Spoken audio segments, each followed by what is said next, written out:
एक बार की बात है, एक बहरा आदमी रोज सत्संग सुनने आता था। वहां पर उस बहरे आदमी के साथ और भी बहुत से लोग सत्संग सुनने आते थे। जब वह सत्संग सुनने आता था तो जब सब लोग सुनते थे, हंसते थे, तो वह बहरा आदमी भी हंसता था। तो जब ऐसी चीजें होती थी तो वहां पे एक आदमी था। उसने देखा यह तो बहरा है, तो यह सत्संग सुनने आता है, क्या इसको सत्संग सच में सुनाई देता भी है या नहीं देता। तो ऐसे में वहां पर उस आदमी ने एक संत जी को कहा कि यह आदमी तो बहरा है, पता नहीं इनको सत्संग जो है समझ आता भी है नहीं आता, सुनाई देता भी है नहीं देता।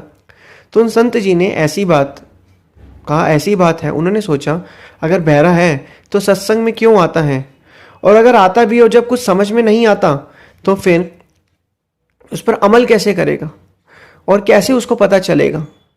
तो उस संत जी ने उस वृद्ध आदमी जो बहरा था उनको बुलाया और कहा कि मैं जो बोल रहा हूं सुनाई दे रहा है। उन्होंने कहा हाँ जी क्या बात है। उन्होंने कहा, संत जी ने कहा मैं जो कह रहा हूं वो सुनाई दे रहा है। तो उस वृद्ध जो बहरे थे उन्होंने कहा कि महाराज जी क्या कह रहे हैं। उन्होंने कहा कि यह तो सचमुच में ही बहरा है। संत जी ने कहा यह तो सचमुच में ही बहरा है।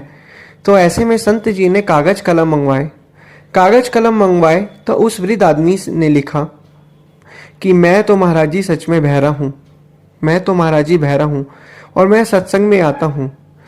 आप जो भी सत्संग करते हैं यहाँ पर होता है मुझे पता नहीं लगता, मुझे समझ नहीं आता। ऐसे में जो भी फिर वृद्ध जी ने लिख के पूछा कि जब आपको समझ ही नहीं आता तो फिर आप सत्संग में क्या चीज मतलब श्रवण करते हैं। उन्होंने कहा कि जब सब लोग हंसते हैं तो मैं पहली चीज तो उनको देख के हंसता हूँ, दूसरी चीज जब आप सत्संग करते हैं भले मुझे वो श्रवण नहीं होता, मुझे समझ नहीं आता, मुझे सुनाई नहीं देता, तो जो सत्संग जो है का जो अंदर आंदोलन है वो मेरे सीधा दिल को छू जाता है।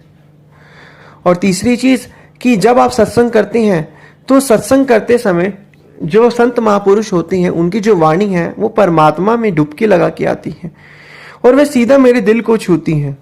और आम संसारी लोग जब कुछ कहते हैं तो उनकी जो आवाज है वो मन और बुद्धि से टकराकर आती है। और चौथा कि जब मैं इस सत्संग में बैठा हूं, भले मुझे सत्संग श्रवण में नहीं सुनाई नहीं देता, लेकिन तब भी इन पुण्य आत्माओं के बीच में मैं बैठा हूं तो अपने आप को भाग्यशाली जो है महसूस करता हूं कि मैं इन पुण्य आत्माओं के बीच में बैठ के सत्संग सुन रहा हूं। गुरुमुख हूं। तो कहने का तात्पर्य यही है कि जो वृद्ध बंदा था, जो वृद्ध आदमी था, जो बहरा था, उसे भले ही सत्संग श्रवण नहीं होता था लेकिन तब भी वो सत्संग के अंदर सत्संग का एहसास जो था वह करता था। ऐसे में फिर संत जी ने पूछा कि हम आपको देखते आप सत्संग में भी आते हो, समय से आते हो, सबसे आगे बैठते हो, ऐसा क्यों। तो जो बहरा आदमी वृद्ध था उसने लिख के जवाब दिया कि मैं अपने घर का सबसे बड़ा आदमी हूं, मैं अपने घर का सबसे बड़ा आदमी हूं। और कहते हैं कि जो घर का बड़ा करता है घर के सारे जो संबंधी हैं वो भी वैसा ही करते हैं। तो पहले क्या होता था, जब मैं सत्संग में आता था तो अपने बेटे को किसी न किसी तरीके से वहां पर लेकर आ जाता था।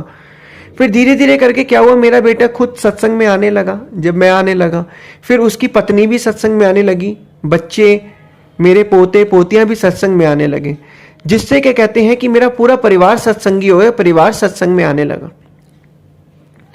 तो इसलिए उस आदमी का ऐसा भाव, ऐसी श्रद्धा देखकर तभी तो महापुरुष फरमाते हैं कि संतों के सत्संग में आने से ही ज्ञान का दीपक जो है जलता है। जब ज्ञान का दीपक जल जाता है तो उसमें से नए और सकारात्मक विचार उत्पन्न होते हैं और सकारात्मक विचार ही जीव को जो है पुण्य कर्मों की ओर लेकर जाते हैं।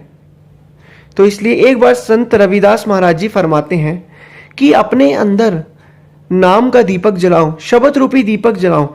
जो शब्द रूपी दीपक अगर हम अपने मन के अंदर जला लेंगे तो हमारी जो आत्मा है वो बलवान होती रहेगी और हमें जो है शाश्वत अनंत कभी ना खत्म होने वाला आनंद प्राप्त होगा।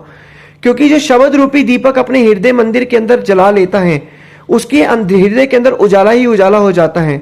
जब उजाला होगा तो रास्ते भी उसको खुद ब खुद ही सकारात्मक रास्ते जो है दिखने जो है शुरू हो जाते हैं।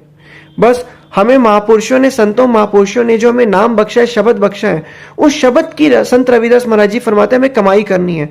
जितना जितना हम उस शब्द की कमाई करते रहेंगे, उतना उतना हमारे मन के अंदर शांति और जो है नकारात्मकता भी खत्म हो जाएगी, शांति प्रतीत होगी और हमारा मन आनंद से झूम उठेगा।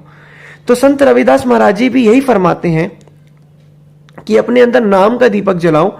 जो शब्द महापुरुषों ने फरमाया शब्द को जपो। जितना जितना हम उस शब्द को जपेंगे, उतना उतना हमें जो है अंदर ही अंदर जो है श्री सत भगवान की जो शक्ति है अपने आप ही महसूस होती रहेगी। तो इसलिए यही गुरुमुखों फायदा है सत्संग में आने का। जितना जितना हम सत्संग में आते हैं, सत्संग क्या है? सत्संग परमात्मा की याद दिलाता है। जितना जितना हम सत्संग के अंदर आते हैं, हमें परमात्मा की याद मिलती रहती है, और जितना जितना हमें याद मिलती रहती है, उतना उतना हमारा मन भक्ति की तरफ अग्रसर होता है। तो इसलिए यह जो समय है बीतता जा रहा है, हमें अपने इस समय का जो है सदुपयोग करना है, इस सत्संग को श्रवण करना है, और आत्मिक शांति जो इस जीव का असली और सच्चा लक्ष्य है उसे प्राप्त करना है। तो ये चीजें करेंगे तो हमारा लोक और परलोक सुखी हो जाएगा, और हम भी खुश रहेंगे, और हमारी आने वाली संतान जो सत्संगी बन चुकी है, सत्संग में जरिए उनका भी जीवन जो है वो सफल होगा।